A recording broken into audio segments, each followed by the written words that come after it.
Incroyable. Je ne peux pas empêcher les chrétiens d'aller à l'église.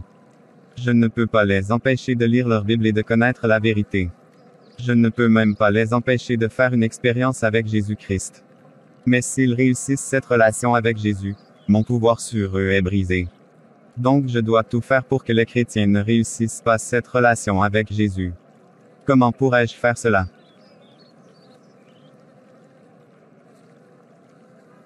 Enfin, j'ai trouvé la solution. Je dois voler leur temps, pour les empêcher d'avoir cette relation intime, avec Jésus. Maintenant, il faut que j'informe mes anges déchus et tous les autres agents, pour les communiquer les différentes instructions qu'ils doivent mettre en œuvre. C'est très urgent. Je vais les rencontrer l'un après l'autre. Si j'ai tenu à vous voir, c'est que la situation est grave. Comme vous le savez, nous avons été chassés du ciel par Dieu. Après avoir été chassés de cet endroit merveilleux qu'est le ciel, nous avons juré de brûler en enfer avec tous les hommes. Mais parmi les hommes, il y a une catégorie qui nous échappait. Laquelle, maître? Les chrétiens, bien sûr. S'appuyant sur leur Seigneur Jésus-Christ, ils font tout pour aller au ciel. Cela est tout simplement inacceptable, et je ne peux jamais tolérer cela. Cela est vrai, maître. Mais comment les empêcher d'entrer au ciel? C'est là, la vraie question. Distrayez-les, empêchez-les de s'emparer de leur sauveur et de maintenir cette relation vitale quotidienne. Oui, maître. Mais comment peut-on faire cela? Gardez-les occupés aux choses non essentielles de la vie et inventez des machinations pour occuper leur esprit. Poussez-les à dépenser, emprunter, emprunter. Persuadez les femmes d'aller travailler de longues heures et les maris de travailler 6, 7 jours par semaine, 12 heures par jour pour pouvoir s'offrir ce qu'ils désirent.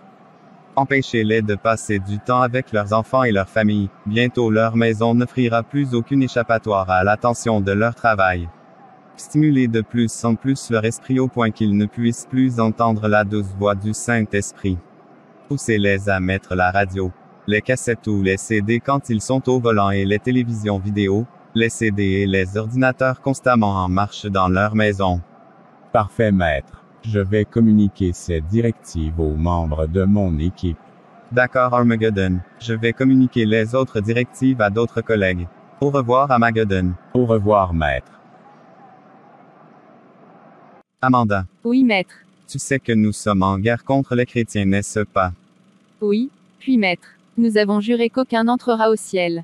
Parfait, mon agent. Mais pour que nous atteignions cet objectif, nous devons redoubler d'efforts et d'astuces. Oui, maître. Je sais. Cette fois-ci, la stratégie consiste à les empêcher de développer une vraie relation intime avec leur Sauveur Jésus-Christ. C'est génial mal. Mais comment allons-nous faire cela? Il faut les distraire au maximum. En quoi faisant, maître? Veuillez à ce que chaque magasin et restaurant dans le monde joue de la musique non biblique sans interruption. Ça va remplir leur esprit et casser leur union avec Jésus-Christ. Couvrez les tables basses de magazines et de journaux pour qu'ils soient envahissent de nouvelles du monde 24/24e. Qu'il y ait plein de panneaux publicitaires le long des routes qui les attirent quand ils conduisent. Inondez les boîtes aux lettres de courtiers non intéressants, catalogues, concours de toutes sortes et toutes sortes de lettres promotionnelles offrant des produits gratuits et des services publicitaires offrant des faux espoirs.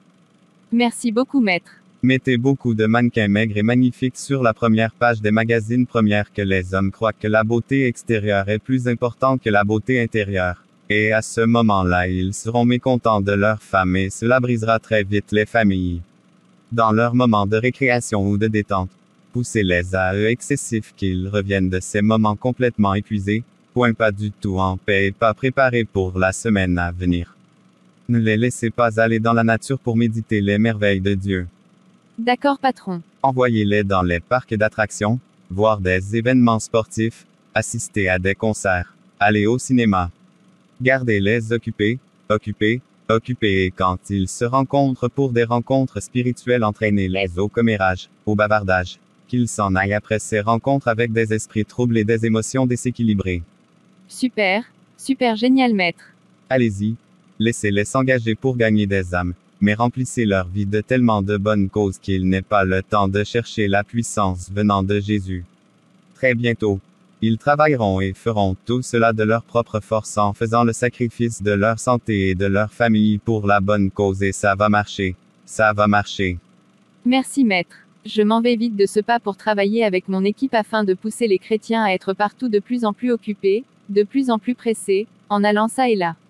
Voici frères et sœurs, le combat spirituel est réel. Notre ennemi le diable développe constamment des stratégies pour nous empêcher d'avoir une vraie relation avec le Seigneur Jésus-Christ, afin de nous empêcher d'avoir accès à nos bénédictions. Mais nous sommes reconnaissants au Seigneur Jésus-Christ, qui nous permet de découvrir les plans des ténèbres afin que nous puissions ajuster notre marche chrétienne. Comme c'est le cas dans cette vidéo. Chers frères et sœurs, ce sera tout pour cette vidéo. Si vous avez aimé, n'oubliez pas de libérer, de partager afin qu'une âme soit sauvée. N'oubliez pas de vous abandonner à la chaîne Animation Chrétienne et Édification pour ne rater aucune autre vidéo. Dieu vous garde.